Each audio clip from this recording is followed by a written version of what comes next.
మన బ్రెయిన్ పనిచేస్తుంది, brain heat ఎక్కుతుంది. మనం పనిచేస్తున్నాం బాగా. మీరు ఇందాక అన్నారు సన్యాసులు అని చెప్పి.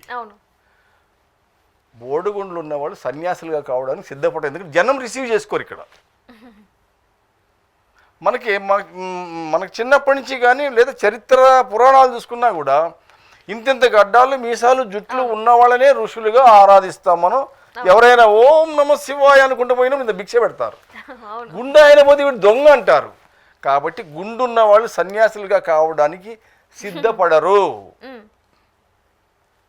ఇంకొకటి, వాళ్ళకి పెద్ద టెన్షన్ ఏమి ఉండదు, సన్యాసులే కదా.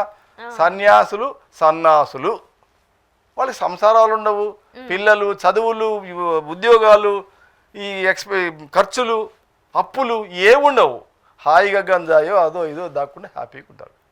No tension life. అడ్డ మీద కూలీలు ఉంటారు. మీరు ఎక్కడి నుంచైనా వస్తుంటే పోతుంటే పొద్దున్న 8, 9, 10 గంటలప్పుడు కూలీలు ఉంటారు. వాళ్ళలో 95% జుట్టు ఊడదు. ఎందుకు ఊడదు అంటే వాళ్ళ పని ఏంటి, పెద్దగా ఆలోచించేది, పెద్ద టెన్షన్ పడేది కూడా ఏముండదు. హాయిగా పొద్దున్న లేస్తారు, కొంచెం అన్నం ఏదో తింటారు, మళ్ళీ తెచ్చుకుంటారు, మధ్యాహ్నం పని చేసుకుంటారు, సాయంత్రం 9కి కొట్టేసి హాయిగా పండుకుంటాడు. ఆదివారం ఇంత నాన్ వెజ్ ఏదో చేసుకుని ఫుల్ హ్యాపీ. రొటీన్ వర్క్ అనమాట. కష్టం చేసుకుంటారు. బాడీ కష్టం చేయడం వల్ల కూడా కొంత మనకు బాడీ ఉపయోగపడుతుంది. ఎక్సర్సైజ్ వేరు. మళ్ళీ ఎక్సర్సైజులు అంటే పెద్ద పెద్దగా జిమ్ములు చేసి కండలు తెప్పించుకున్న వాళ్ళు కూడా ఇక్కడనో పోయి ఉంటాయి. అది వేరు, ఇది వేరు. ఇది బాడీ మొత్తం టాప్ టు బాటమ్ అది కండ కోసమే చేసేది అది. సో అడ్డ మీద కూలీలు కూడా ఎక్కువ టెన్షన్ ఎవరైతే పడరో వాళ్ళకి జుట్టు ఊడదు ఎక్కువగా.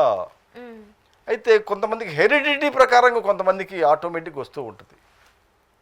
అట్లనే బాడీ తనకు తానుగా కొన్ని మార్పులకు గురి అవుతూ ఉంటుంది. అట్లా మార్పులకు గురి అయినప్పుడు కూడా హీట్ ఎక్కువ జనరేట్ అవుతుంది. ఈ అన్ని కారణాల వల్ల జుట్టు రాలుతుంది.